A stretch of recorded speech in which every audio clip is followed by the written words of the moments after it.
అనే అంశాన్ని గురించి మాట్లాడమన్నారు.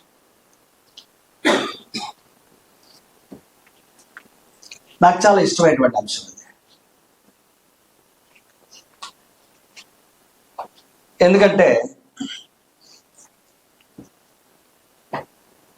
క్రీస్తు ప్రభు యొక్క సంఘానికి ఈ అంశాన్ని గురించి, లేకుంటే ఆ పనిని గురించి దేవుడు ఏం తెలియచేస్తూ వచ్చాడు, ఎలాగా విశ్వాసులు దేవుని రాజ్య సంబంధులుగా ఎదగాలని కోరుకున్నాడు, ఎలాగా సంఘము దైవజనులతో పాటు ఆత్మ సంబంధమైనటువంటి ప్రయాణంలో ప్రభు రాకడ పర్యంతం నిత్యరాజ్య సంబంధమైన బహుమానం పొందేంత వరకు కలిసి ప్రయాణం చేయాలి. వీటన్నిటి గురించి మనం ఆలోచించేటువంటి గొప్ప అవకాశం ఇది.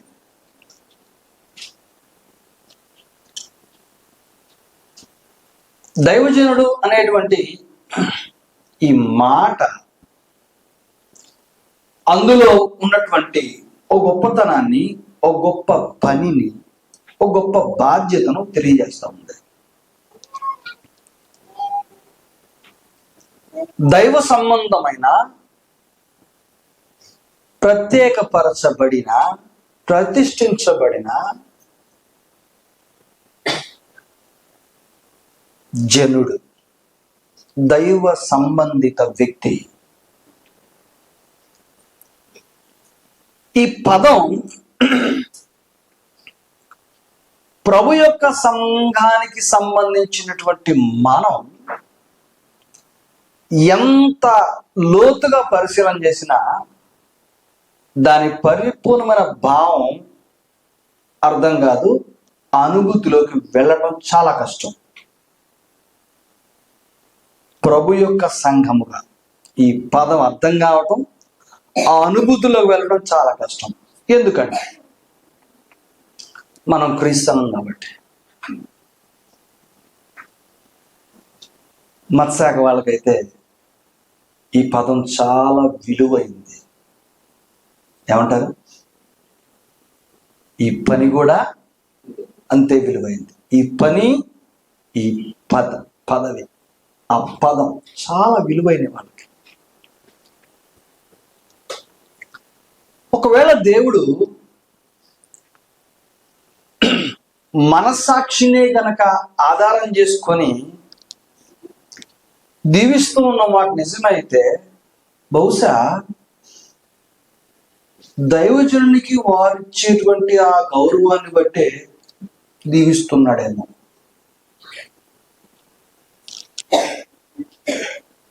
ఎందుకని ఈ పదాలు వాడటానికి నేను ధైర్యం చేస్తున్నానంటే, మనకు తెలుసు మనం ఎంత గౌరవిస్తాము సేవకునికి. ఇశ్రాయేలీలు ప్రజలు ఈ పదం వినగానే అలర్ట్ అవుతారు. ఆ పదం వినగానే అలర్ట్ అవుతారు. ఎందుకంటే దైవజనుడు వస్తున్నాడు అని తెలిస్తేనే ఏదో సంతోషమో లేదా ప్రమాదమో ముంచుకొచ్చిందని అర్థం.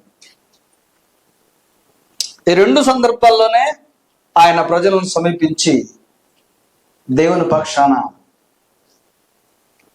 స్వరాన్ని వినిపిస్తాడు, దేవుని గళాన్ని వినిపిస్తాడు.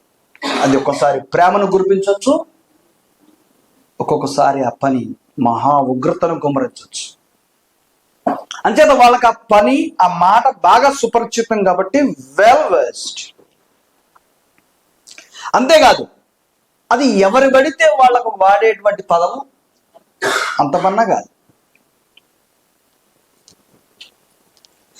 వారిచ్చినంత ప్రాధాన్యత మనం ఇవ్వలేనటువంటి సంస్కృతిలో పెంచబడ్డారు. అది చాలా బాధాకరమైన సంగతి. పోనీ ఈ దైవజన సంబంధిత పని విషయాన్ని ఆలోచన చేస్తే, సత్య సంబంధంగా చేసేటువంటి పని గొప్పదా, లేకుంటే సత్య సంబంధమైన వాక్యాన్ని సరిగా అవగాహన లేకుండా చేసేటువంటి విశ్వాస ప్రయాణం గొప్పదా? సత్య సంబంధమైన మన పని గొప్పది కదా. ఈ పని గొప్పదైనా ఆ పదం గొప్పదిగా, ఆ పని అందులో ప్రయాసపడుతున్నటువంటి వ్యక్తికి ప్రాధాన్యత లేకుండా పోయింది. ఎందుచేత తెలియదు. బహుశా ఖచ్చితంగా అది సాతాను యొక్క ప్రభావమేమో అని నేను అనుకుంటాను. పరిశుద్ధ గ్రంథాన్ని కొన్ని సందర్భాల్లో మనం పరిశీలన చేస్తే దేవుడు తన పనిని తన సేవకునికి, తాను ప్రతిష్ఠించుకున్నటువంటి జనునికి అప్పగించే సమయంలో ఆయనను ఆయా కాలాల్లో ఏర్పరుచుకున్నటువంటి విధానాల్ని కొన్ని ఉదాహరణ ఉంచుతారు. మోషే దైవజనుడు ఎక్కడ ఏర్పరిచాడు ఆయన్ని? జమ్ము పెట్టెలో ఏర్పరిచాడు. 11 అధ్యాయాలు ఏమో సాక్ష్యం ఇచ్చాడు? తాను ఎప్పుడు ఏర్పరచబడ్డా అని చెప్పాడు? తల్లి గర్భంలో రుగ్మనపై నన్ను దేవుడు ఏర్పరుచుకున్నాడని, తన గురించి ఎంత గొప్ప సాక్ష్యాన్ని తాను ఇచ్చాడని హెబ్రీ గ్రంథకర్త రాశాడు.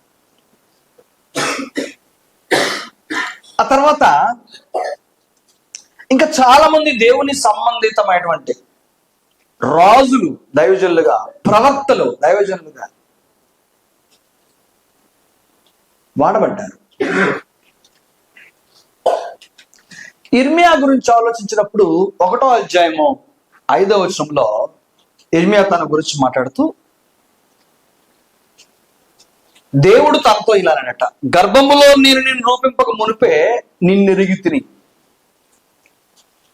నీవు గర్భము నుండి బయలుపడక మునిపే నేను నిన్ను ప్రతిష్ఠించి తిని, జనములకు ప్రవక్తగా నిన్ను నియమించి తిని. అనగా దైవజనుడు అనేటువంటి సంబంధిత వ్యక్తికి ప్రవక్త అనేటువంటి పని, అనేటువంటి పదవి.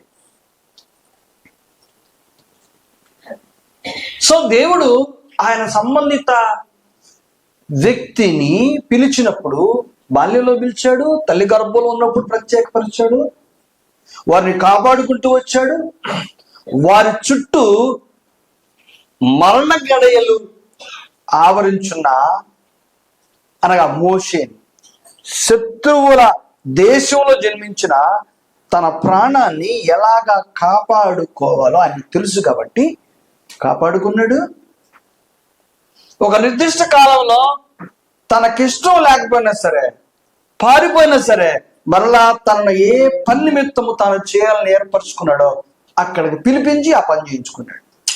అంటే ఇది ఆ దైవజనుడి చేతుల్లో లేదు, దేవుని చేతుల్లో ఉంది. నీకు ఇష్టం ఉన్నా లేకపోయినా ఎవరి ద్వారా దేవుడు తన పని జరిగించాలని కోరుకుంటాడో ఆయన జరిగించుకుంటాడు. అతడే దైవజనుడు.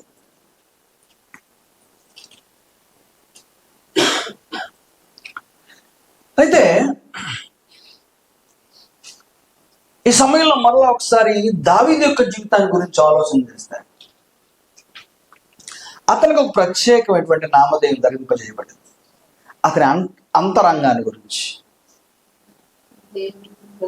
దేవుని హృదయానుసారుడు అనే మాట.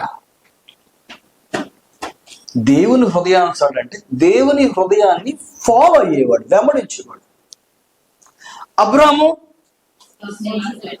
దేవుని స్నేహితుడు అంటే కలిసి ప్రయాణం చేసేవాడు.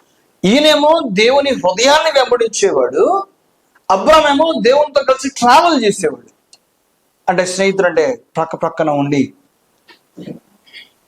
సాచర్యం చేసేటువంటి వ్యక్తిత్వం. ఎవరికి ఈ భాగ్యం దక్కింది? మనుషులకు, మంటి దేహాల్లో ఉన్నటువంటి మనుషులు. దేన్ని బట్టి? ప్రాథమికంగా ఆలోచన చేస్తే అది వాళ్ళ విశ్వాసాన్ని బట్టి అనేటువంటి అర్థమవుతుంది. కానీ దానికంటే ప్రధానమైంది వారి విశ్వాసం కంటే ముందే దేవుడు వారిని ఏర్పరచుకున్నది. ఇర్మియా గురించి ఆ మాట ఉంది కనుక, మోషే గురించి ఆ మాటే సాక్ష్యం ఇవ్వబడింది కనుక,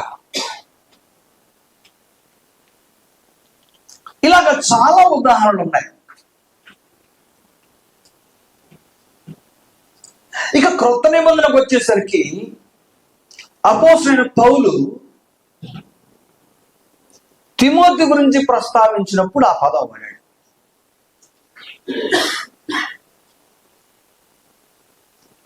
దైవజనుడు సన్నద్ధుడై ప్రతి సత్కార్యము చేయుటకు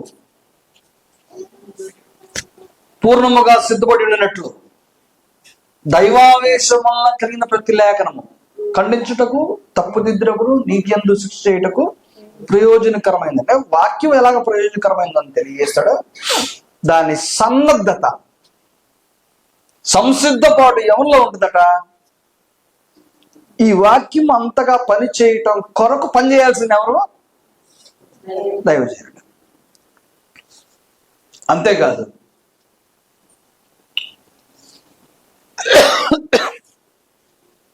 ప్రభు యొక్క సంఘము దైవ చిత్తానుసారంగా పాలన చేయబట్టానికి, బాగుగా పాలన చేసేటువంటి పెద్దలను నియమించేటువంటి పాత్ర కూడా ఆ దైవజనునికి దేవుడిచ్చాడు. 1 తిమోతి 5:17 ఆ మాటలు మనం చదువుతాం. అని చెప్పి తిమోతితో పౌలున్నాడు, ప్రయాసపడుము, విశేషముగా వాక్యమందును ఉపదేశమందును. అక్కడ ప్రయాసపడాలి. అంతేకాదు, తాను ఎవరినైతే నియమించాడో నియమించినటువంటి వారిని రెట్టింపు సన్మానానికి పాత్రులుగా చూడవలసిన బాధ్యత కూడా నీదే.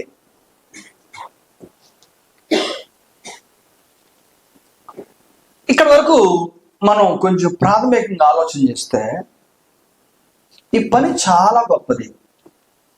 1 తిమోతి 3వ అధ్యాయం అయితే ఇంకొక పని వాడాడు. దైవజనుడు దైవ సంబంధితమైనటువంటి కార్యాలను ప్రజలకు చేరవేసేటువంటి మధ్యవర్తిగాను,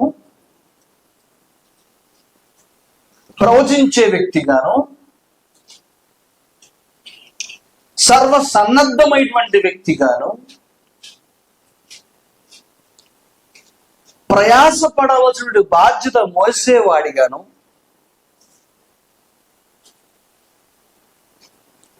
ఇంకా విశ్వాసులైన వారిని ఖండించేవానిగాను, బుద్ధి చెప్పేవానిగాను, పాలన చేసేటువంటి పెద్దలను నియమించే బాధ్యతాయుతమైన వ్యక్తిగాను, ఇవి అప్పగించబడ్డ బాధ్యతలైతే, ఇక తనను తాను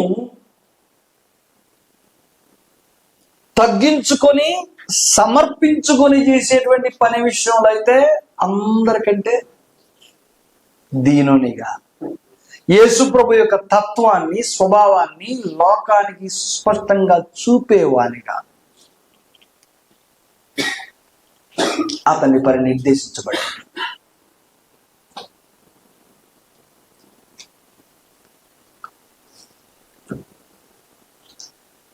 ఇంకొక మంచి ఉదాహరణ పాత నిబంధన గ్రంథంలో దేవుని జనులుగా, లేకుంటే దేవాలయ సంబంధమైన ప్రత్యక్ష గుడార సంబంధమైనటువంటి ఉపకరణముల పని, యాజకత్వ పని చేసేటువంటి సందర్భం వచ్చినప్పుడు ఒక గోత్రాన్నే ప్రతిష్ఠించి ప్రత్యేకపరిచి,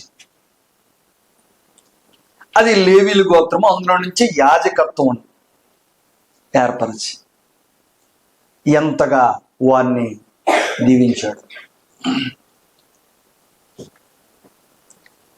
ఇక్కడ ఈ పనికి నియమించబడ్డ వారి యొక్క భౌతిక సంబంధమైన స్థితిగతులు చాలా విభిన్నంగా ఉన్నాయి. ఉదాహరణకి ఇశ్రాయేలీల యొక్క స్వాస్థ్యాన్ని పంచేటువంటి సమయంలో దేవుడు ఎంత నిబద్ధతతో వారి విషయంలో వ్యవహరించాడంటే, భూ సంబంధమైన స్వాస్థ్యం వారికి లేకుండా చేసి అలా అని విడిచిపెట్టేస్తే ఆయన పక్షపాతిగా కనబడతాడు చరిత్ర అంతట్లో. కనుక ఆ నేరం ఆయన మీద తీసుకోకుండా నేనే మీ స్వాస్థ్యం అన్నాడు. దేవుడే లేవీయుల స్వాస్థ్యం అయిపోయి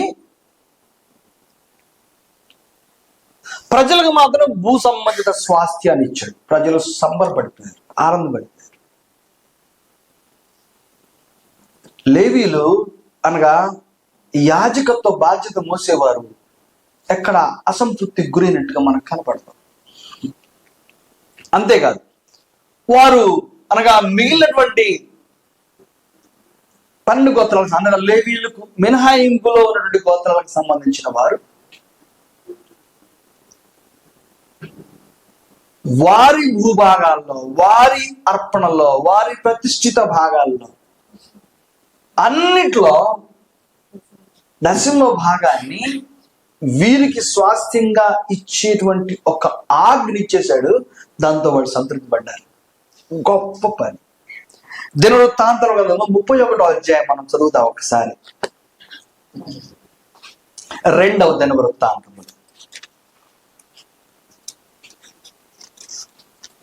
31వ అధ్యాయం 4 నుంచి 10 వచనాల వరకు.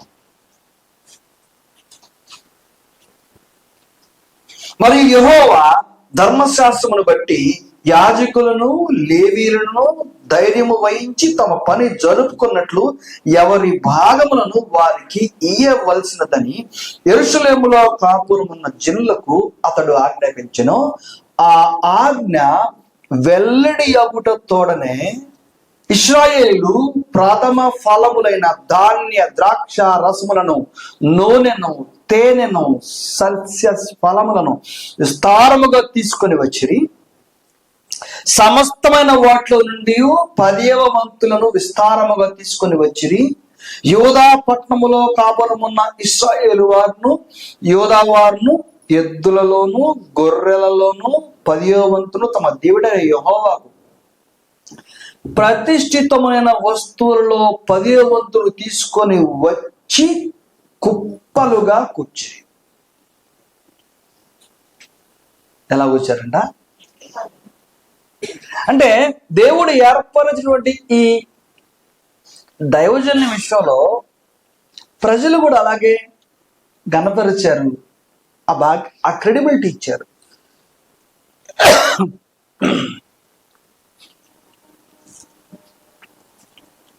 ఇలాగా 3 నెలలు చేశారట.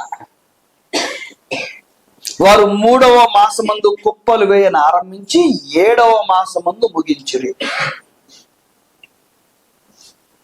అంటే వారికి భౌతిక సంబంధమైనటువంటి స్వాస్థ్యము లేకపోయినా సరే ఎలాంటి కొరత లేకుండా ఉండేంత ఏర్పాటు దేవుడు ఇశ్రాయేలుకి ఇచ్చినటువంటి ఆజ్ఞల రూపంలో ఉన్నాయి. ఎందుకో నేను ప్రస్తావించాను అంటే, దేవుడు ఎంత ఘనంగా ఈ పనిని ఎంచుతున్నాడో, ప్రజలు ఎంత ఘనంగా వారిని ఘనపరచాలో, వారిపై వీరికున్నటువంటి బాధ్యత ఏంటో పర్ఫెక్ట్ గా గ్రంథస్థం చేయబడింది. దాన్ని వాళ్ళు ఆమోదించారు, అనుసరించారు. ఇది పని అయితే ఇక మిగిలినటువంటి సందర్భాల్లో దైవజనులు ఇశ్రాయేలును దీవించినటువంటి సందర్భం ఎన్నోసార్లు. సమూయేలు దైవజనుడు వాళ్ళని కూర్చోబెట్టి ఇశ్రాయేలు అందరినీ దీవించిన సందర్భం. దాని కొరకు వాళ్ళు ఎదురు చూసేవాడు. దైవజను చెంతకు వెళ్ళి సమస్యలు చెప్పి వాటి నుంచి పరిష్కారాన్ని పొందడానికి వారి ఆనవాయితీ. దాన్ని వారు నమ్మేవారు. ఆయన చెప్తే అది జరుగుతుంది అనుకునేవారు. ఆయన ఒక పెద్ద అంతఃపురంలో కూర్చున్నవాడేం కాదు. ఆయన పని అంత గొప్పది. ఆ కార్యాలు అంత సుస్పష్టంగా దేవుని అనుమతితో జరుగుతాయి. ఈ సిస్టమ్ తొలి దినాల నుంచి ప్రజలకి దేవునికి మధ్యలో అనుసంధాన కర్తలుగా దైవజనులను దేవుడు నియమించాడు. బైబిల్ ఎంత స్పష్టమైన ఆధారంగా మనకు ఆ విషయాలు తెలియజేస్తా ఉందాం.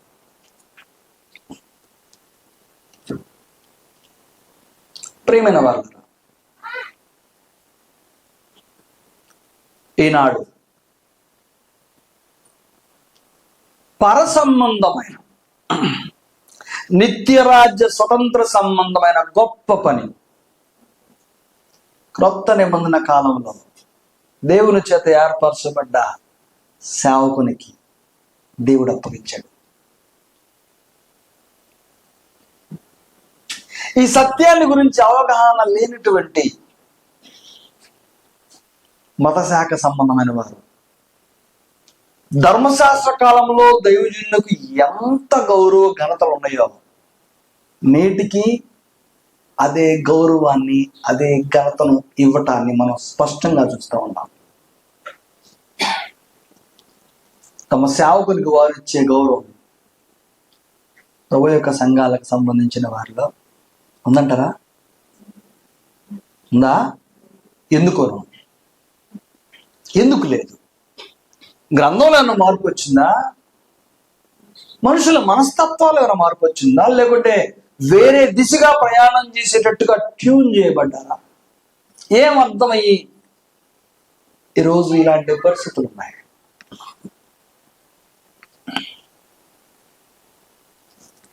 మనం చాలా లోతుగా ఆలోచించాలి.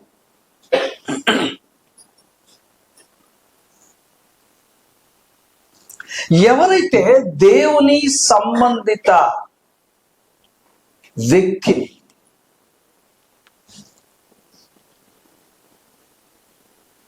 దైవ చిత్తానుసారమైనటువంటి కోణంలో దృష్టితో చూడలేకపోతారు, అది చాలా బలహీనమైనటువంటి విశ్వాసతకు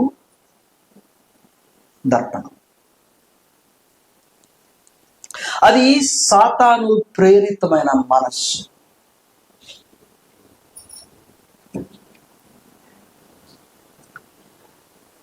ఎందుచేత ప్రభు యొక్క సంఘంలో దైవ సేవకుని పట్ల ఉండవలసిన ఉద్దేశము, దృష్టి లేదు. మీకు చిన్న ఉదాహరణ చెప్తా, ఒక చిన్న ప్రశ్నతోనే అర్థమైపోతుంది.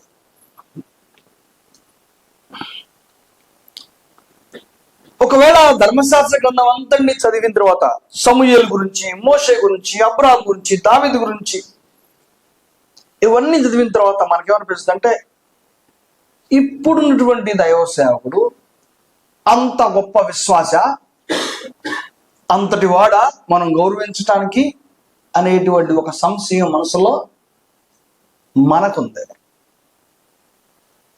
మత్స్యాక వాళ్ళకి ఆ ఉద్దేశం లేదు. దైవజనుడు అంటే దైవజనుడే అంటే విశ్వాసాన్ని కొలిచేటువంటి ఒక స్థితి. తాను దైవ సంబంధమైన మధ్యవర్తిత్వం చేస్తున్నటువంటి ఏర్పరచబడ్డ వ్యక్తి అనేటువంటి భావన కన్నా కూడా మనలాంటి వ్యక్తే సామాన్యమైన వాడే కాకుంటే అదనపు తలాంతులతో మహా అయితే వాక్యాన్ని ప్రకటిస్తున్నాను కానీ దేవుని దృష్టిలో ఆయన మనం ఒకటే అనే ఆలోచన వలన అంతరంగంలో మనకు తెలియకుండానే స్థానాన్ని ఏం చేసాం? దిగదార్చేసాం. దానికి కారణం ఏంటంటే ఆయన అంతటి వాడా అంటే నువ్వు ఆ స్థాయి వ్యక్తివా అని ప్రశ్నించే వ్యక్తిత్వం మనలో ఉంది. నేను ఇదేమి అనుభవం లేకుండా చెప్పట్లేదు. ఒకనొక సమయంలో నా స్వార్థ సంబంధమైన అనుభవంలో ఒక అపశృతి కలిగింది. అదేంటంటే, నేను వాక్యం చెప్పి క్రీస్తులోకి తీసుకొచ్చి అతన్ని స్థానిక సంఘం చేత నడిపించబడుతున్న బైబిల్ స్కూల్లో శిక్షణ ఇచ్చి వాక్యాన్ని చెప్పగలిగేటువంటి స్థాయికి తీసుకొచ్చే అవకాశం దేవుడు ఇచ్చాడు. ఎందుచేతనో భావజాలంలో మార్పు వచ్చింది. కొంచెం వంకర టెంకర వేషాలు వేయడం మొదలుపెట్టాడు. అది సహజం కదా. ప్రభు యొక్క సమానం తిరుగుబాటు చేయడం మొదటి పని. మత్స్యాగలో తిరుగుబాటు ఉండవు, ఎందుకంటే దే ఆర్ వెల్ డిసిప్లిన్. సామాజిక నియమాలు, నిబంధనలు, విలువలు మొదట ఉంటాయి. ఇతను దారి తప్పుతున్నాడని నాకు అనిపించి అతను దేవునికి దూరం అవుతున్నాడేమో అనే భయం కలిగి ఒకరోజు పిలిపించి ఒక చిన్న ఉదాహరణతో వివరించే ప్రయత్నం చేశాను. పరిశుద్ధ గ్రంథంలో కృత నిబంధనలో దేవుని పని ఎలా జరిగింది, తరం వెంబడి తరంగా దేవుడు ఎలాగ మనుషులను ఏర్పరచుకొని పనిచేశాడు,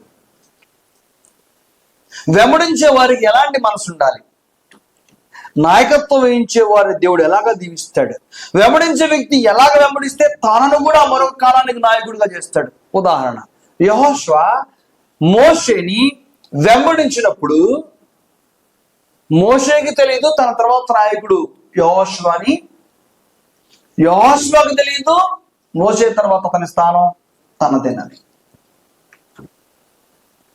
కానీ కాలక్రమంలో మోషే యొక్క కాలం, అతనికి అప్పగించబడ్డ పని ముగించబోయే సమయానికి మోషేని దేవుడు పిలిచి యెహోషువని ప్రతిష్ఠించు అనంటే, దైవజనుడి మాటకు అర్థం మీకు ఈ పనిలో అర్థమవుతుంది. అభిషేకించు, ప్రతిష్ఠించు అంటే అలాగే అని తాను బ్రతికుండగానే యెహోషువని ఆ పనికి నియమించాడు. అది దైవజనుడు చేసేటువంటి పని. అందుకే ఆ పదం వారికి సూట్ అయింది, వారు అందులో ఇమిడిపోయారు. ఇప్పుడు కూడా అదే. కానీ నువ్వు అంతటి వాడివా అని ఆలోచించే ఒక దుష్ట సమస్య స్వభావం నేడు మనుషుల్లోకి ఆవరింపజేశాడు సాతానుడు. నేను మళ్ళీ నా ఉదాహరణకు వెళ్తా. అతనికి మొత్తం వివరించి, ఇదిగో ఈ నియమాన్ని బట్టి నువ్వు జారిపోయే ప్రయత్నం చేస్తా ఉన్నావు, ఒకసారి ఆలోచించుకుంటే అతను నన్ను తిరిగి ప్రశ్నించాడు. ఏమనంటే, ఈ ఉదాహరణలో నువ్వేదో ఒక పౌల్లాగా నా కోసం ప్రయాసపడ్డట్టుగా కనపడుతుంది అన్నాడు.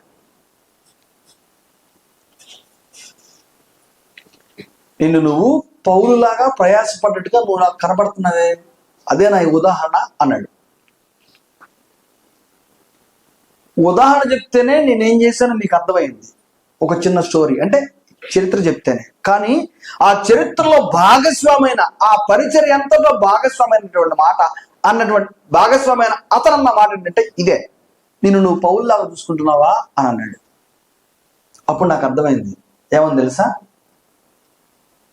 ఇంకొక మాట కూడా అంతా మాట్లాడటం వ్యర్థమని విడిచిపెట్టేశాను. ఎందుకంటే అతను అధిగమించింది నైతికత. అవునంటారా కాదంటారా? ఒక స్కూల్లో ఒక టీచర్ని ఒక స్టూడెంట్ క్వశ్చన్ చేస్తాడా? ఈరోజు చేస్తారు. స్కూల్లో టీచర్ని టెస్ట్ చేసేటువంటి చిల్డ్రన్ ఉన్నారు ఈరోజు. ఒకవేళ వయసు రీత్యా, మతివరపు రీత్యా టీచర్ చెప్పలేకపోతే పక్కన పిల్లల్ని గిల్లి హేళన చేసే టీచర్లు ఉన్నారు. టీచర్కి ఏమి రాదు అని చెప్పుకోవడానికి. అంత అనైతికత దిగజారిపోతుంది ఈరోజు సమాజం. అదే దిగజారు తత్వం సామాజికంగా మాత్రమే కాదు, దైవ సంబంధితమైనటువంటి సంఘంలో కూడా సృష్టించబడింది. అంటే దాన్ని కారకుడు ఎవడై ఉంటాడు? యేసు స్వరక్తం ఇచ్చి సంపాదించేటువంటి సంఘంలో మాత్రమే ఈ సమస్య ఎంత తీవ్రంగా ఉంది అంటే అది ఖచ్చితంగా ఎవరిది? సాతానుదే. మనోనేత్రాలకు గుడ్డితనం కలుగజేసేటువంటి ఒక శక్తి వాడికే ఉంది. నైతికతని అధిగమించిన దాని గురించి ఏమాత్రం బిడియపడకుండా, సిగ్గుపడకుండా, అవసరమైతే ఇంకా ఎదిరించి మాట్లాడేటువంటి శక్తి వాడు మాత్రమే ఇస్తాడు. ప్రియమైనటువంటి ప్రభు యొక్క సంఘమా, ఇది నా వ్యక్తిగత జీవితంలో సుస్పష్టంగా జరిగిందని నేను మీకు ఉదాహరించాను. అలాగే చాలా ప్రభు యొక్క సంఘాల్లో ఇదే పరిస్థితులు ఉన్నాయి.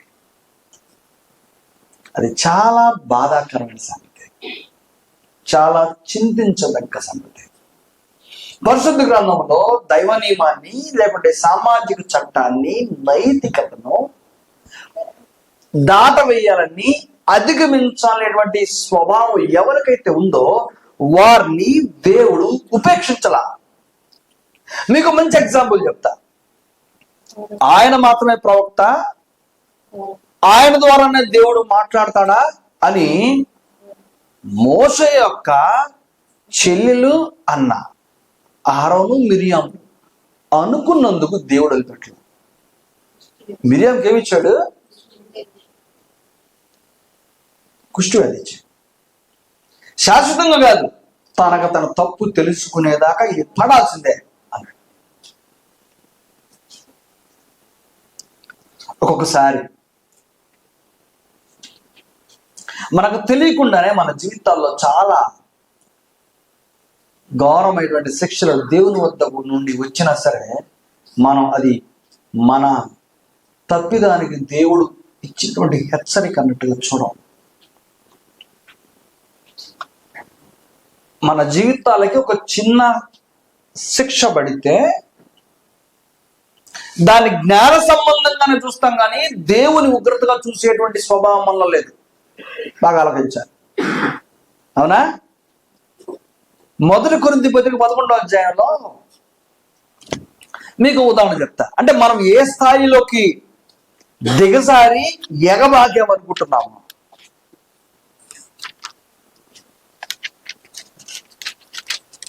11వ అధ్యాయంలో 30వ వచనం మాడుతూ, ఇందువలననే మీలో అనేకులు బలహీనులను, రోగులై ఉన్నారు, చాలా మంది. ఎందుకట? దేని సంబంధమైనది? ప్రభురాత్రి భోజనాన్ని అపవిత్రంగా తీసుకోవటం వల్ల చాలా మంది ఇప్పటికే రోగులయ్యారు, నిద్రించారు. నాదొక ప్రశ్న, ప్రభు యొక్క సంఘాల్లో ఈ పని చేయటం వల్ల శిక్ష పడ్డ వాళ్ళు ఎవరైనా మీరు గుర్తించగలరా? మీరు చెప్పగలరా? నా ఉద్దేశం మిమ్మల్ని పేర్లు చెప్పమని కాదు, అసలు అలాగ ఆలోచిస్తాం మనం. ఇక్కడ ఎంత స్పష్టంగా రాశాడు, పరిశుద్ధమైనటువంటి ప్రభు యొక్క బలలో చేసేటప్పుడు తనను తాను పరీక్షించుకోకుండా కనుక చేస్తే అది ఎక్కడ దారితీస్తుంది అన్నాడు? మరణానికి దారితీస్తుంది. చాలా మంది ఏమయ్యారట? బలహీనలయ్యారు, రోగులయ్యారు, చనిపోయారు. సంఘంలో చాలా మంది ఈ 3 స్థితిలో దిగజారిపోయినా సరే మంచి మంచి విశ్వాసులైన వారు దిగజారిపోతే, ఒకవేళ వాళ్ళు తెలుసో తెలియకో దేవుని ఉగ్రతకి ఏమన్నా పాత్రులయ్యారేమో, ప్రభు యొక్క బలలో పొరపడిన మనస్సాక్షి దోషారోపణ చేస్తూ ఉన్నా సరే దిద్దుకోకుండా ముందుకు సాగే ప్రయత్నం చేయడం వల్ల దేవుడు శిక్షించాడేమో. నా పాయింట్ మీకు అర్థమవుతుందా? మనకు ధైర్యం ఉందా లేదా? ఉందా? మన ప్రభువే కదా, కరుణా సంపన్నుడు కదా అని తప్పైపోయింది, క్షమించను ఆయన అని చెప్పి అక్కడ అది తీసుకోవాల్సినటువంటి బాధ్యత ఉన్నది కనుక అక్కడ తక్షణమే ఒప్పుకొని తీసుకొని మళ్ళా బయటికి రాగానే నువ్వు ఏదైతే ఒప్పుకున్నావో అదే పాపంలో కొనసాగేటువంటి ధైర్యం ఉందంటారా లేదంటారా? అలాంటి ఆనవాయితీ మనుషుల్లో ఉందా? ఎక్కడదా ధైర్యం? అంత ధైర్యం ఇచ్చేదేవో నీ ప్రభువే, ఏం చేయడు, ప్రేమస్వరూపి అని వాడు నేర్పుతుంటాడు. అది కొంతకాలానికి అలవాటుగా మారిపోతుంది. ఎందుకు?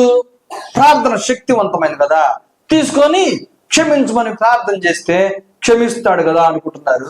కానీ చాలా మంది బలహీనలయ్యారు, రోగులయ్యారు, నిద్రించారు. దానికి కారణం ఇదేమో అని మనం ఆలోచించము, కానీ కారణం అదే. మీకు అర్థమైంది అనుకుంటున్నాను. అంటే అక్కడ దాకా మన ఆలోచన తీసుకెళ్ళం, కానీ కారణం అదే. ఎందుచేతనంటే లేఖనం ఎప్పుడు నిరంతరం కాదు. ఇది ఎలాంటి ఉదాహరణ, అలాగే దైవ సంబంధమైనటువంటి వ్యక్తిని, దేవునికి మానవునికి మధ్యవర్తిత్వం చేయటానికి నియమించబడ్డ దైవజనుడిగా పిలువబడుతున్నటువంటి సేవకుని విషయంలో మనం అనాలోచితంగా గనక ఉంటే, నిర్లక్ష్యంగా గనక ఉంటే దేవుడు సహించడు. మన ధైర్యం ఏంటంటే మనలాంటి మనిషే కదా, లేదా ఆయనేమన్నా అంత గొప్ప విశ్వాసివా, నువ్వేమన్నా పౌలు లాంటి వాడివా, లేకుంటే నువ్వేదన్నా తిమోతి లాంటి వాడు, నువ్వేదన్నా అపోస్తలు లాంటి వాడివా, నీకు నాకు ఒకటే తీర్పు కదా అనేటువంటి ఆలోచనతో దేవుని చేత ఏర్పరచబడ్డ ఆ వ్యక్తిని అసలు అదే నమ్మం. మనం ఆయన దేవుని చేత ఏర్పరచబడ్డ వ్యక్తిని మనం నమ్మం, ఆయన స్థాయిని దిగజార్చుతాం. బాగా ఆలోచించాలి. ఈ స్థానిక సంఘంలో ఎవరైనా సరే వాక్యాన్ని నేర్చుకోవడానికి ఇక్కడ వేరే ఊరు నుంచి ఇక్కడ ఉంటున్న వారు ఎవరైనా ఉంటే, లేకుంటే ఇక్కడ నేర్చుకుని సేవ చేస్తున్న వారు ఎవరైనా ఉంటే గుర్తుపెట్టుకోవాలి, మీకై మీరు ఇక్కడికి రాలేదన్న విషయం తెలుసుకోవాలి. మీరు రాలా, మీరు తన పనికి అవసరమని ఆయన ఎంచి పిలిచాడు. ఆ విలువ నువ్వు కాపాడుకుంటావు లేదని తర్వాత సంగతి. దానికి తగ్గట్టుగా నువ్వు బ్రతుకుతావో లేవో తర్వాత సంగతి. కానీ నిన్ను పిలిచిన వాడు మాత్రం, అప్పుడు మీరు అదేంటి నాకేం కళ రాలేదే, లేకుంటే నాకేం దేవుడు చెప్పలేదే అంటే మత్స్యాకలు ఉన్నట్టుగా, ఆహా అలా చెప్పినా చెప్పకపోయినా ఆ పిలుపు ఎలాంటిదంటే, నీ అంతరంగంలో కలిగిన రోజే నువ్వు బయలుదేరి వచ్చావు. ఏమని? నేను వాక్యం నేర్చుకోవాలి, నేను సేవ చేయాలని. ఆ తలంపే ప్రభు యొక్క పిలుపు. మీరు నమ్మలేరేమో, అందరికీ ఆ ఆలోచన రాదే, కొద్ది మందికి ఎందుకు వస్తుంది? అది లాజిక్. బాప్తీసం పొందిన వాళ్ళు అందరూ, సుజిత్ గారికి బాప్తీసం ఇచ్చారు చాలా మందికి, అందరూ వచ్చి నేను సేవ చేస్తానని అంటున్నారా? అంటలేదుగా. కొద్ది మందికి అంటుంది. ఎందుకు వస్తుంది ఆ కొద్ది మందికి ఆలోచన? దేవుడు ఒక అంతరంగంలో ఆ మనసు కలుగజేస్తేనే, ఆ తలంపు పుట్టిస్తేనే అది కలుగు. తలంపు పుట్టక మునిపే నువ్వెవరు ఆయనకి తెలుసు కదా. తల్లి గర్భంలో నేను రూపింపు మునిపే నిన్ను తెలిసినటువంటి దేవుడు, ఎరిగినటువంటి దేవుడు నీ తలంపు పుట్టక మునిపే ఎరగడా? తెలుసుకుంటాడు. ఆయన ఎరుగును మనం.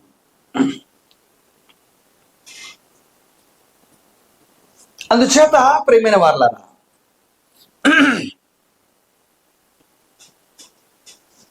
దేవుని చేత ఏర్పరచబడిన గొప్ప పని దైవజనుడి పని. ఆ పనిలో ఇప్పుడు మనం అనుకున్నట్టుగా ఆ పనికి సంబంధించినటువంటి మేరకు దేవుడు అప్పగించిన రీతిలో అతడు పని చేస్తాడో చెయ్యడో అనేది దేవునికి అతనికి సంబంధించినటువంటి ఒడంబడిక. అది మనుషులైనటువంటి విశ్వాసులైనటువంటి వారు సంఘము తీర్మానించి దాని గురించి చర్చించే అంశం కాదు. పిలువబడ్డ వాడు పిలిచిన వాని యొక్క నియమానికి తగ్గట్టుగా అందులో తన జీవితాన్ని త్యాగంతో సమర్పణతో జరిగిస్తూ ముందుకు కొనసాగింపజేసేది, ఆత్మల భారం కలిగి చేసేటువంటి గొప్ప పనిలో సర్వసన్నద్ధుడు కాకపోతే లెక్కడిగేవాడు ఒక ఆయన ఉన్నాడు. విశ్వాస యొక్క పని మాత్రము తన ద్వారా వెల్లడి చేయబడుతున్న, ప్రకటించబడుతూ ఉన్నటువంటి దైవ సందేశాన్ని హృదయాంతరంగంలోకి స్వీకరించి దిద్దుకునేటువంటి బాధ్యతను ముందుకు కొనసాగించగలిగితే అది ధన్యతకు దారితీస్తుంది. దానికి ఒక చక్కని ఉదాహరణ అద్భుతమైనటువంటి లేఖనం మరింత బలాన్ని ఇస్తుంది. అనగా సేవ చేస్తున్నటువంటి దైవజనుడికి లిబర్టీ ఇవ్వాల. యాకోబు పత్రిక 3:1 చదువుదాం మనం.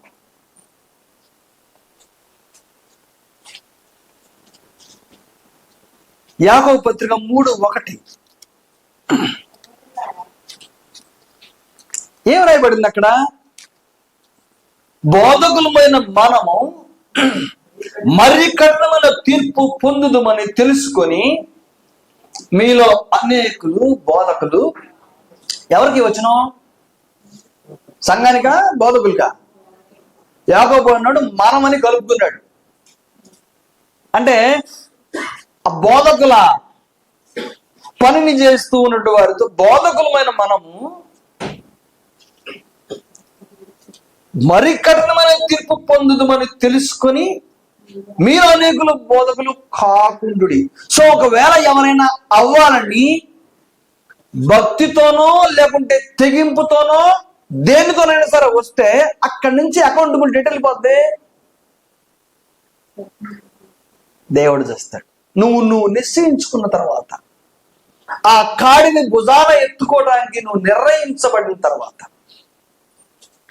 ఈ భయం కలుగు చేస్తా ఉన్నాడు దేవుడు. అంచేత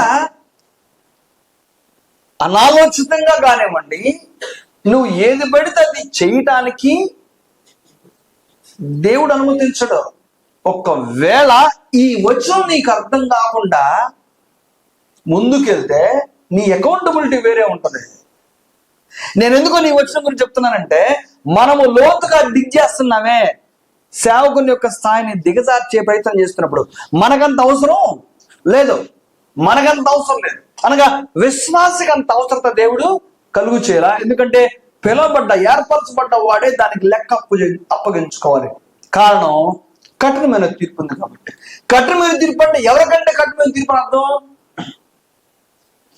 రక్షించబడ్డ విశ్వాసి అనగా ఒక స్థానిక సంఘంలో సభ్యుడి కన్నా కూడా అతనికి వాక్యం చెప్పి ప్రభులోకి తీసుకొచ్చినటువంటి ఆ బోధకునికి కఠినమైన శిక్ష. నీకెందుకు ఆ బాధ్యత? నీకు ఆ చింత అక్కర్లేదు.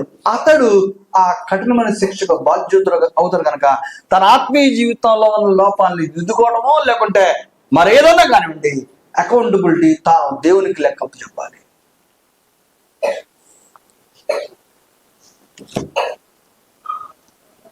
ఈరోజు ఈ ఉన్నతమైనటువంటి దైవ సంబంధిత పనిని దిగజారుస్తూ మనుషులు అనాలోచితంగా లేకుంటే విశ్వాసులు, సంఘాలు, మరి ప్రాముఖ్యంగా ప్రభు యొక్క సంఘంలో అనాలోచితంగా కానీ లేకుంటే కేవలము సాతాను యొక్క ప్రేరణ అయితేనేమి కానీ వారి మీదకు వెళ్ళవలసినటువంటి ఉగ్రతను తమ మీదకు తెచ్చుకుని దారి మళ్లించుకునేటువంటి ప్రయత్నాన్ని చేస్తా ఉన్నారు. మీకు అర్థమైంది అనుకుంటుంది. కఠినమైన శిక్ష ఎక్కడి నుంచి వస్తుంది? విశ్వాసికి ఎందుకు ఆ బాధ్యత, ఆ భారం? అక్కడ కఠినమైన శిక్ష మిగతా సంఘ విశ్వాసుల్ని ఆయన అడగడం. వారి అకౌంటబిలిటీ ఆయన దగ్గర ఉంది. కానీ ఈలోగా మనం తొందరపడి మన చేతుల్లో లేనటువంటి ఒక అధికారాన్ని తీసుకునేటువంటి ప్రయత్నం చేస్తూ ఉన్నాం. మీకు చిన్న సామాజిక నీతి చెప్తాను చూడండి.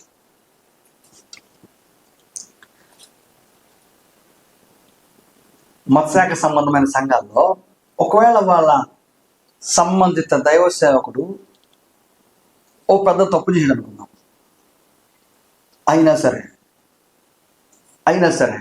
సంఘం ఏం చేస్తుంది తెలుసా? మనకు అవసరం దాని గురించి, దానికి దేవుడు ఖచ్చితంగా శిక్షేస్తాడు, మనం అందులో ఇన్వాల్వ్ కావద్దని అంటారు. నీకు తెలుసా సంగతి? అవునా కదా? ఎవరు మాట్లాడలేదు. ఆయన దైవ సేవకుడు అయ్యా. మనం ఆ మాట మనం వింటే మనం దాన్ని విరితనంగా చూస్తాం. కానీ అది జ్ఞానానికి పరాకాష్ట, భక్తికి తీవ్రమైనటువంటి అర్థం ఉంది. అంటే నా చేతుల్లో లేని అధికారాన్ని నేను తీసుకో ప్రయత్నం చేయను. అతన్ని ఎవరికి అప్పగించారు? వాళ్ళు దేవునికే. అందుకే అలాగా అప్పగించబడ్డ సేవకులైన వాళ్ళు చాలా మంది చాలా కఠినమైన శిక్షలు పాలైన వాళ్ళు ఉన్నారా? అంటే చాటుమోటు వ్యవహారాలు నడిపించిన వాళ్ళు ఉంటారు కదా. మనం వాళ్ళ పేర్ల గురించి ప్రస్తావించబోట్లేదు, కానీ చరిత్రలో అలాంటి ఆనవాళ్ళు చాలా ఉన్నాయి. దేవుడు విడిచిపెట్టలా. ఇక్కడ ఏది సేఫ్ గా ఉందంటే ఆ చర్చ్, ఆ సంఘం దేవుడే స్వయంగా కలుగు చేసుకొని తీర్పు తీర్చాల్సిన విషయాల్లో దేవునికే విడిచిపెట్టారు, కానీ వీళ్ళు చేతుల్లోకి తీసుకునే ప్రయత్నం చేయాల. అది వాళ్ళ క్షేమానికి, వాళ్ళ భద్రతకు, లేకుంటే దైవజనుని పట్ల, దేవుని చేత ఏర్పరచబడ్డ వ్యక్తి పట్ల, ఆ లేఖనం పట్ల, ఆ సిస్టమ్ పట్ల వారికి ఉన్నటువంటి గౌరవ మర్యాదలు. వీళ్ళు చర్య తీసుకోకపోవటం వల్ల దేవుడే విడిచిపెట్టలేదు. ఆయన పనిని ఏ కాలంలో ఎప్పుడు వదిలిపెట్టల.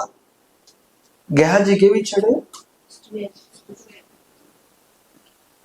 మనుషులు చెప్తే అర్థం కానటువంటి ఒక యాజకునికి ఎవరు చేత చెప్పించాడు? గాడిద చేత చెప్పించాడు కదా బిలాముకి. సో దేవుడు తెలుసుకుంటే గాడిద చేత మాట్లాడిస్తాడు, కుష్టు రప్పించగలడు, ఏమైనా చేయగలడు. గుర్తుపెట్టుకోవాలి, దేవుడు ఆ పని చేయటానికి ఒకరిని నియమించుకుంటాడు. ఆ పని తను చేస్తూ ఉంటే ధన్యుడవుతాడు. చేయలేదా ఏం చేయాలో దేవునికి తెలుసు. ఇక్కడ మనం ఏ పాయింట్ మిస్ అవ్వకూడదంటే, ఆ సేవ చేస్తున్న వ్యక్తి తనకు తానే వచ్చాడు అనేటువంటి భ్రమలో మనం బ్రతుకుతున్నామో. తనకు తానుగా రాలా, దేవుడే పిలిచి ఆ ముళ్ళ కంప మీద కూర్చోబెట్టాడు. వీళ్ళు అనుకుంటారు నేను కూడా సుజిత్ ప్రేమ్ గారు లాగా తొందరగా కార్లు కొనుక్కోవాలనో, లేకుంటే తొందరగా అమెరికా పోవాలనో, లేకుంటే ఏదో చేయాలని, పెద్ద పెద్ద స్థాయికి వెళ్ళిపోవాలని ఆయన కాబట్టి ఎవరైనా సరే. బైబిల్ స్కూల్లో ట్రైనింగ్ అయినటువంటి చాలా మంది వాళ్ళ మొదటి లక్ష్యం ఏంటో తెలుసా? సేవ చేయటం కాదు, ఆయనలాగా అయిపోవాలి తొందరగా. ఎవరిలాగా? అది ఎంత ముళ్ళబాటో ఆ మోసేవాడికి తెలిసింది. ఈ మనస్తత్వంలో ఉన్నటువంటి లోపం వలన చాలా మంది ఈ పనికి ఇవ్వాల్సినటువంటి గౌరవాన్ని దృష్టిలో నుంచి వైదొలిగారు. ఈ వ్యాధి సంఘాలకు కూడా వ్యాపించింది.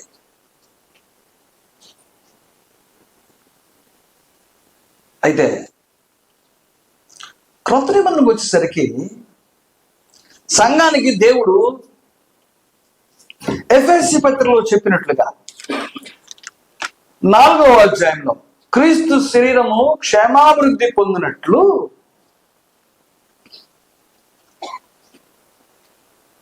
పరిశుద్ధులు సంపూర్ణున్నట్లు 4:13 పరిశుద్ధులు సంపూర్ణున్నట్లు క్రీస్తు శరీరము క్షేమాభివృద్ధి పొందినట్టు పరిచర్య ధర్మం జరుగుటకు ఎన్ని పనులు చూసారా? ఆయన కొందరిని అపోస్తలుగాను, కొందరిని ప్రవక్తలుగాను, కొందరిని స్వార్థికులుగాను, కొందరిని కాపర్లుగాను, ఉపదేశకులుగాను. అది చివరి మాట ఏంటి? ఆయన నియమించాడట. ఆయన నియమించుకున్నాడు. ఎవరు ఏ పనిలో ఫిట్ అవుతాడో ఆ పర్ఫెక్ట్ మెజర్మెంట్, ఆ పర్ఫెక్ట్ క్యాల్కులేషన్ చేసేది ఆయన.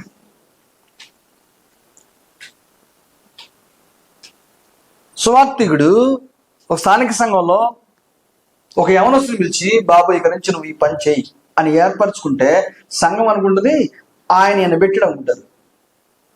Basic understanding. అవునా? ఫస్ట్ వచ్చే థాట్ ఏంటి? సుజిత్ గారు ఆయనకి పని అప్పు చెప్పడం ఉంటుంది. అక్కడే మనం పొరపాటు చేసినట్టు లెక్క.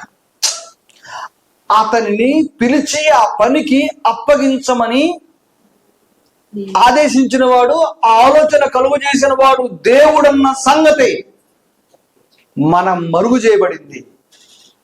అంతగా ఆలోచించాలి దేవుని గురించి. సరే, పని రాని వ్యక్తికి ఆ పని అప్పగించేటువంటి తత్వం ఏ సేవకుడికైనా ఉందా? ఉంటుందా? ఉండదు. ఎవరు ఆ పనిలో ఒడిగా ముందుకు వెళ్తున్నాడో, ఆ చేయగలుగుతున్నాడో, కనీసం దాని కొరకు ఎఫర్ట్స్ పెడుతున్నాడో, ఆ వ్యక్తి యొక్క సామర్థ్యాన్ని కొలిచి ఇతడు వెంటనే పనికొస్తావాడో లేకుంటే కొంతకాలం తర్వాత పనికొస్తాడో అనేది తలంచిన తర్వాతే ఆ పనిలో స్వార్థికుడు ఒకరిని నియమిస్తాడు. ఆ తలంపు కలుగు చేసేవాడు, ఆ కొలిచేటువంటి జ్ఞానాన్ని ఇచ్చేవాడు ఎవరు? దేవుడే. దేని నిమిత్తము? ఆ సంఘం యొక్క క్షేమం నిమిత్తం. కానీ మనమేం ఆలోచన చేస్తామంటే, వాళ్ళోడు కాబట్టి పెట్టుకున్నాళ్ళు అంటారంట. వాళ్ళ బంధువు అని తెచ్చిపెట్టుకున్నాడు, వాళ్ళ సొంత మనిషి అని తెచ్చిపెట్టు. సొంత మనిషి అని కనుక తెచ్చిపెట్టుకుంటే అట్టగా ఉంటుంది, గుర్తుపెట్టుకోండి. అందులో ఏమి లేవని? సామర్థ్యం, తలాంతులు లేవని. సామర్థ్యం, తలాంతులు లేని వ్యక్తిని సొంతోడని తెచ్చిపెట్టుకుంటే అదేముంటది? పాతకాలంలో ఒక ముతక సామెత ఉంది, ఓలు తక్కువని గుడ్ దాన్ని పెళ్లి చేసుకుంటే సట్లన్నీ మొదలు పెట్టిందంట. దైవ సంబంధిత పని ఓలి మీద ఆధారపడి ఉండదు, నీ వాళ్ళు నా వాళ్ళని ఆధారపడి ఉండదు. ఎవరు ఆ పనిని సమర్థవంతంగా చేస్తారో, ఎవరు ఆ పనిని ముందుకు తీసుకెళ్ళగలిగిన తలాంతులతో బై డిఫాల్ట్ ఉంటారో వారిని ఆ పనికి నియమించి అప్పగించే తలంపు కలుగు చేసేవాడు దేవుడే. ఉదాహరణకి తిమోతిని ఆ పనికి నియమించిన వాడు ఎవరో? పౌలా, దేవుడా? దేవుడు. పౌలు కాదు. పౌలు ద్వారా ఆ పదం పలకబడింది. చెప్పాడు కదా, ఏమన్నాడు? తిమోతి, బాల్యం నుండి నువ్వు వినుడు లేఖనాలు అని చెప్పాడు. అది నీ తల్లి అయినా ఇనుకీలోను, నీ అవ్వ అయినా లోయలో ఉన్నాయి కాబట్టి నువ్వు ఈ రోజు ఇలా ఉన్నావు అని ఘనపరిచాడు. ఆలోచించాలి. నూతన నిబంధన సంఘంలో ఈ గొప్ప పని భారాన్ని దేవుడు ముందుకు తీసుకెళ్లే క్రమంలో ప్రభు యొక్క సంఘాన్ని అమితంగా కోరుకుంటూ ఉంటే, యేసు ప్రభు యొక్క సంఘం ఉన్నతంగా ఈ సిస్టమ్ని ముందుకు తీసుకెళ్ళదలిస్తే, కానీ మనం చాలా పేలవంగా దాన్ని చూస్తా ఉన్నాం. సేవకుని వెనకాల కానీ, ఆ భారం వెనకాల కానీ, ఆ బరువు బాధ్యత వెనకాల కానీ దేవుని హస్తం ఉన్నదేమో అనే తలంపే మనకు లేకుండా పోతుంది. అందుకే ఈరోజు ప్రోత్సాహం సంఘంలో చాలా తక్కువ మంది ఇచ్చేది కదా. ప్రభు యొక్క సంఘం మీకు చిన్న డివిజన్ చెప్తుందండి, డిఫరెన్స్. మతశాఖ సంబంధమైన సంఘాల్లో వాళ్ళ సేవకుడు ఎదుగుతూ ఉంటే కానుకలు పెరుగుతుంటాయి. క్రీస్తు సంఘంలో సేవకుడు ఎదుగుతూ ఉంటే కానుకలు దొరుకుతుంటాయి. అవునా? నేను కరెక్ట్గా చెప్పేది. ఎందుకని అంటారు? ఎక్కడుందా ఆ తేడా ఏంటి నాకు అర్థం కాదు. మతశాఖ సంబంధమైన సంఘాల్లో వాళ్ళ మాస్టర్ గారు, వాళ్ళ దైవజనుడు హోందాగా ఉంటా ఉంటే ఆయనకు కావాల్సిన కొరతలన్నీ, అసలు కొరతలనే ఉండవు. వాళ్ళు ఇది పాటిస్తారు. ఏమని? వాళ్ళ మనసులో ఏముంటుంది తెలుసా? వాళ్ళ మనసులో మా మాస్టర్ గారిని ఉండదు, మా దైవజనుడు ఉంటుంది. గుర్తుపెట్టుకోండి. మన మనసులో ఏముంటది? మన సేవకుడు ఉంటుంది. మన మనసులోనేమో మన సేవకుడు ఉంటుంది, వాళ్ళ మనసులోనేమో ఈ పదాలకి ఆ అంతరంగంలో నుండి అర్థాలకి తేడా చూసారా? అందుకే ఒకవేళ క్రీస్తు ప్రభు యొక్క సంఘంలో సేవకుడు ఎదుగుతుంటే పర్వాలా, బాగానే వస్తాయి అన్నమాట. ఇంక ఇబ్బంది లేదు, మనం ఇచ్చే పని లేదు. ఎందుకంటే బాగా కనపడుతున్నాడు కదా కొంచెం. ఇది ప్రభు యొక్క సంఘంలోనే సమస్య. మత్స్యాక ప్రాబ్లం లేదు. ఆయన ఎంతగా హెచ్చించబడితే దేవుడు ఆయన ఎంతగా దీవిస్తున్నాడో అని అనుకునేటువంటి సంస్కృతిలో వాళ్ళు ఉంటే మనమేమో పర్వాలేదు, ఇక మనం ఇవ్వాల్సిన లేదు, బాగానే వస్తున్నాయి కాబట్టి. ఎప్పుడైతే ఆ తలంపు అంతరంగంలో పుట్టుద్దో ఆ దినము నుంచి నువ్వు దిగజారిపోవటమే నీ పని, దిగజారిపోవటం. ఇది నేను మాట్లాడుతుంది దోళవాణిగూడల క్రీస్తుల గురించి కాదు, ప్రభు యొక్క సంఘం ఎక్కడున్నా ఇదే సమస్య. ఎక్కడున్నా ఉంటే ఎందుకు ఇలాంటి రాంగ్ ఐడియాలజీ లేక రాంగ్ డెఫినేషన్స్ ఏర్పడ్డాయో.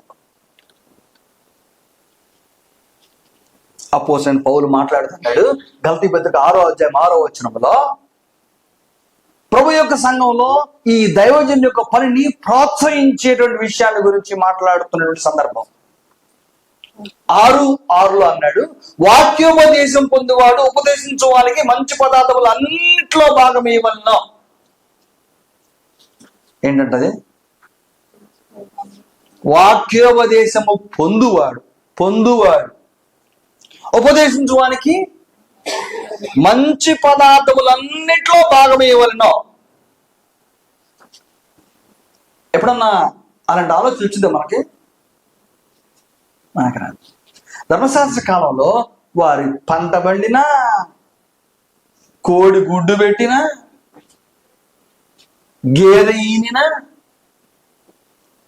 వారికి మొదట గుర్తొచ్చేది దేవునికి ఏదన్నా ఇవ్వాలంటే ఆ ప్రత్యక్షత ఎక్కడ కనబడుద్దో వాళ్ళకి ఎవరిలో చూస్తారు? అక్కడ ఒక దైవజనుడు ఉన్నాడు. అయ్యా మీకు తెలుసా ఎంత భక్తితో వారు పనిచేస్తారు? అదే అడగాల్సిన అవసరంలా, అడక మునిపే దేవుడు ఇచ్చాడయ్యా ఇది అనేస్తారు. మనకు ఇవ్వాల్సిన అవసరంలా, దేవుడు ఆయనకి ఇస్తాడు. మరి ఇదేం చేద్దాం? జున్నుబాలు దేవుడికి ఇచ్చే రోజులు పోయినాయి. అమ్ముకుంటే డబ్బులు ఎక్కువ వస్తున్నాయి కదా. ఇంతకుముందు పిచ్చోళ్ళు తెలివితేటలు లేవు పాపం. పాతకాలం రోజుల్లో ఆ తెలివితేటలు లేక ఊరకొచ్చు. మీకు విధంగా తెలుసా? మీకు తెలుసులే, జున్నుబాలు రాగానే అందరికి పంచేవాడు తొలిపాలని. అమ్మ అవును కదా, ఉచితంగా పోతాం. మా గేదె నింది. ఇప్పుడు అట్ట కాదు, రేట్ ఎక్కువ. దేవుడికి ఇట్లా సొంత కుటుంబీకులకి బంధువులకి ఇవ్వట్లా. ఏం పిచ్చిపట్టింది? డబ్బు పిచ్చిపట్టి, డబ్బు దాచుకునే పిచ్చి, డబ్బు పెంచుకునే పిచ్చి, డబ్బు ఖర్చు పెట్టుకునే పిచ్చి. వీటన్నిటితో ఎక్కడ నువ్వు మరుగు చేపట్టావంటే దేవుని పనిలో నీకు ఉన్నటువంటి భాగస్వామ్యాన్ని చేయకుండా ఉండేటువంటి ఒక దుస్థితి. మంచి పదార్థంలో భాగస్వామ్యం అట. ఎందుకు ఈ భాగస్వామ్యం? ఎందుకు మంచి పదార్థాల్లో భాగమేమని చెప్పాడు అనంటే, 1 కొరింథీ 9వ అధ్యాయం 11 చూద్దాం. 9వ అధ్యాయం అద్భుతమైన అధ్యాయం. పౌలు అన్నాడు, ఒకవేళ మీరెవరన్నా ఇచ్చి అతిశయపడతారేమో, అతిశయపడటానికి కారణం వెళ్ళేదని చెప్తూ, మీ కొరకు ఆత్మ సంబంధమైనవి మేము విత్తి ఉండగా మీ వలన శరీర సంబంధమైన ఫలములు కోసుకుంటా గొప్ప కార్యమా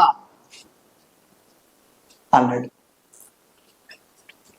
అంటే భౌతిక సంబంధమైనటువంటి ఏది నువ్వు దేవునికి ఇచ్చినా సరే అది ఆత్మ సంబంధమైనటువంటి ఫలాల్ని ఆ సంఘం ద్వారా, ఆ సేవకుల ద్వారా పొందుతున్న దాంతో సరి సమానమైనవి కావు. నీ ఆస్తి మొత్తం సంఘానికి ఇచ్చినా సరే ఒక ప్రసంగంతో సమానం అది కాదు. నువ్వు బాప్తిజం పొందిన రోజు ఏ వాక్యాన్ని రక్షణ పొందావో దాంతో సమానమైంది నీ ఆస్తి మొత్తం సంఘానికి రాసిచ్చినా కాదు. నీకు అర్థమవుతుందా? ఆ వచ్చిన అంతవాదే ఏంటది? మీ కొరకు ఆత్మ సంబంధమైన మేము విత్తి ఉండగా మీ వలన శరీర సంబంధమైన ఫలములు కోసుకుంటా గొప్ప కార్యమా? గొప్ప కార్యము కాదు. అయినా మీరందులో భాగస్వాములై పనిని ప్రోత్సహించవలసిన బాధ్యత అయితే ఉంది. అది పరసమైన బహుమానానికి దారి చేస్తుంది.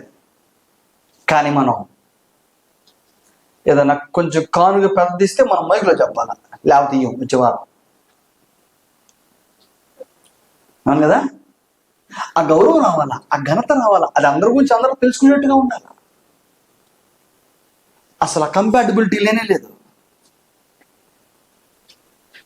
దాని కొరకు నియమించబడిన వ్యక్తి ఆ ఫలములు తినడానికి యోగ్యుడని చెప్తూ నూర్చెడి ఎద్దు మూతికి చిక్కము కట్టవద్దు అన్నాడు. అంటే పరసంబంధమైనటువంటి పనికి భౌతికమైన దానికి సంబంధం లేదు, కానీ సంబంధం పెట్టినా మీరు ఇది ఎక్కువగా చూస్తున్నారు, ఎక్కువ ఎన్నటికీ కాదు.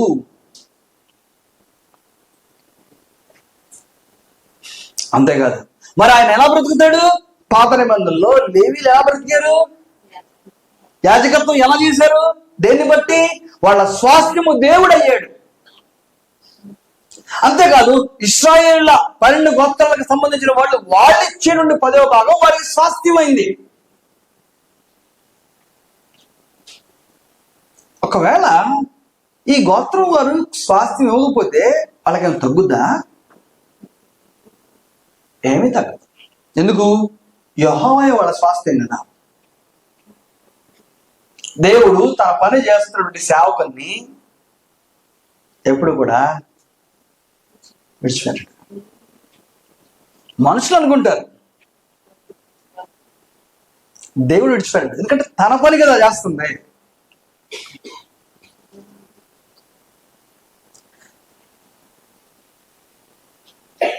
మనుషులు దైవ సేవకుణ్ణి అర్థం చేసుకున్నా చేసుకోకపోయినా, ఆర్థిక సంబంధమైన ప్రోత్సాహాన్ని ఇచ్చినా ఇవ్వకపోయినా, అది ఆయనకి ఇస్తున్నది కాదు, దేవునికి ఇస్తున్నది అనేటువంటి అంతరంగంలో అది ముద్రించబడితే ఆ సంఘం వర్ధిల్లుతుంది. ఆ సంఘం ద్వారా ఆ ప్రాంతం అంతా సేవ విరాజిల్లబడుతుంది. నా సమయం ముగించబడింది అనుకున్నాను నేను. చివరికి ఒక మాట, ఈరోజు ప్రభు యొక్క సంఘం ఈ భూమి మీద వర్ధిల్లాలంటే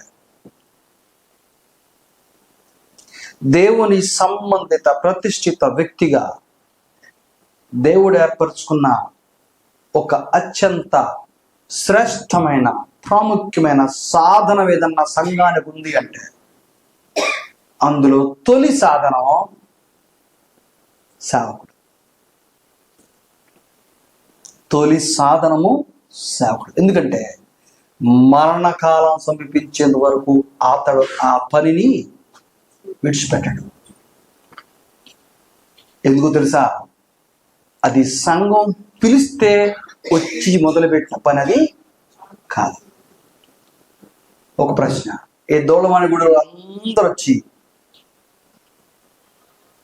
సుబ్రహ్మ గారు నాన్నగారిని అడిగారా, అయ్యా నువ్వు మాకు సేవకుడుగా ఉండని?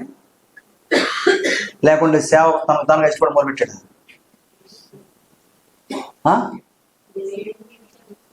ఏ గ్రామంలో ఎవరు సేవ మొదలుపెట్టినా సరే ఆ వ్యక్తి దేవుని చేత ఏర్పరచబడి తనకు తానుగా ఇష్టపడి పని మొదలుపెట్టి ముందుకు చేస్తూ ఉంటే ప్రజలు వాక్యానికి ఆకర్షితులై సంఘంలో చేర్చబడతారు. కానీ సంఘం ఎప్పుడు ఆయన నియమించుకునేటువంటి పరిస్థితికి రాలా. ముఖ్యంగా ప్రభు యొక్క సంఘంలో మత శాఖ సంబంధం విషయాల్లో ట్రాన్స్ఫర్లు ఉంటాయి, రిటైర్మెంట్లు ఉంటాయి. ఇక్కడ అది కాదు. ఇక్కడ దేవుని చేత ఒకని ఏర్పరచబడితే ఆ ప్రయాసలో 2-3 మొదలు పెడితే కొంతకాలానికి 100 మంది సంఘాలు చేర్చబడుతున్నారు. ఎంత నిరీక్షణ, ఎంత ఓర్పు! తిన్న రోజులు, తినని రోజులు, పిల్లలకు ఫీజులు కట్టలేని రోజులు ఎన్నో ఉంటాయి. ప్రతి అవసరంలో ప్రతి ఇంటికి వెళ్ళి అడుగుతా కూర్చుంటే పని అవుతుందా? ప్రతి ఒక్కరిని సేవకుడు సంఘంతో చెప్పుకుంటా వీళ్ళు తీర్చాల్సిన పరిస్థితే ఉంటే అవుతుందా? గుర్తుపెట్టుకోవాలి. ఇవన్నీ అడక్క మునిపే ఆలోచించే వ్యక్తిత్వం మన శాఖలో ఉంటుంది. ప్రభు యొక్క సంఘానికి ఏమో దేవుడు ఇస్తున్నాడు అనేటువంటి ఒక మొండితనం ఉంటుంది. అయినా ఈ మొండితనంతో ఇవ్వలేకపోయినా పనులు ఎక్కడ ఎంతవరకు ఆగల. ఎందుకు? దాని వెనకాల దేవుని హస్తం ఉన్నది కనుక. ఈ స్థానిక సంఘం యొక్క పరిచర్య వెనక దేవుని హస్తం ఉంది. అలాగే ఏ చోట ప్రభు యొక్క సంఘం వర్ధిల్లుతుందో దాని వెనకాల దేవుని యొక్క హస్తం ఉంది. దేన్ని బట్టి చెప్పగలం అంటే అక్కడ దైవజనుడు ఉన్నాడు. అతడు తన జీవితాన్ని, తన అంతరంగంలో ఏర్పడ్డ బాధ, కష్ట, సుఖాలు అన్నిటినీ త్యాగం చేసేటువంటి వ్యక్తి. సంఘం అంతా చేయాల్సిన పనిని అవసరమైతే తనొక్కడే ఆ భుజాన వేసుకొని మొదలుపెట్టిన తర్వాత కొంతకాలానికి యవన తరం వచ్చి ఆ పని భారాన్ని భుజాన వేసుకోవటం మొదలు పెట్టారు. అంతకుముందు అన్ని తానే కదా అన్ని తానే. మైక్ పెట్టుకునేది ఆయనే, స్విచ్ చేసుకునేది ఆయనే, బ్యాటరీ పెట్టుకునేది ఆయనే, మైక్ పెట్టుకునేది ఆయనే, కరెంటు బోర్లకి కరెంటు బిగించుకునేది ఆయనే, అయిపోతే మళ్ళీ ఈ ప్రయాసంతా కొంతకాలం చూసిన తర్వాత ఎవరి మనసులోనో దేవుడు ఆలోచన కలుగు చేస్తే అతను ఆరాధనకు రాకపోయినా పాపం ఎవరు ఒక్కైనా కష్టపడుతున్నాడు పాస్టర్ గారు అని చెప్పి ఒక చిన్న సహాయం చేయడానికి ముందుకు వస్తాడు. అలాగా మొదలవుతారు ఆత్మలో. అలాగా పిలిచేవాడు దేవుడు. ఇక్కడ మనందరం ఉన్నామంటే మనల్ని పిలిచినవాడు దేవుడు. ఈ స్థానిక సంఘానికి తన సేవకుడిని ఏర్పరచుకున్నవాడు దేవుడు. పూర్వపరాలు మనకున్నటువంటి అన్స్క్రిప్చువల్ థాట్స్ ఏమన్నా ఉంటాయి. ముఖ్యంగా సేవకుని గురించి లేఖన విరుద్ధమైనటువంటి ఆలోచన తలంపులు ప్రతి స్థానిక సంఘంలో ఉండటం వల్ల ఇవ్వవలసినంత ప్రోత్సాహాన్ని ఇవ్వలేకపోతున్నాం అనే మాట మాత్రం వాస్తవం. ఈ సమస్య మతశాఖ లేదు, ప్రభు యొక్క సంఘానికి మాత్రం పుష్కలంగా ఉంది. దాని నుంచి ప్రభు యొక్క సంఘం బయటికి రావాలంటే పౌలు ఏ బాధ్యతలైతే తిమోతికి, తీతుకి అప్పగించినాడు, ఏ రీతిగా అయితే పనిని ప్రోత్సహించేటువంటి బాధ్యత సంఘానికి దేవుడు అప్పగించాడు, ఆ రీతిగా బాధ్యతాయుతంగా ఈ దోళ్ళవాణి కూడిన ప్రభు యొక్క సంఘం వర్ధిల్లాలని దైవ సంబంధిత ఒకే ఒక్క ప్రధానమైన వనరులు ఏమన్నా సంఘానికి ఉంటే అది తొలి వనరు, తొలి సాధనము సేవకుడు అని గుర్తించి పనిలో భాగస్వాములై పనిని ప్రోత్సహించేటువంటి సాధనాలుగా మీరు కూడా మలచబడాలని నేను మనసారా కోరుకుంటాను. ఈ అవకాశం ఇచ్చినటువంటి మీకు అందరికీ, ఈ స్థానిక సంఘానికి, మా ప్రియ సోదరులు సిద్ధియం గారికి, వారి కుటుంబానికి, చిలుకలూరుపేటలో ఉన్న ప్రభు యొక్క సంఘం తరపున మా హృదయ తెలియజేస్తూ ముగిస్తున్నాను. Thank you.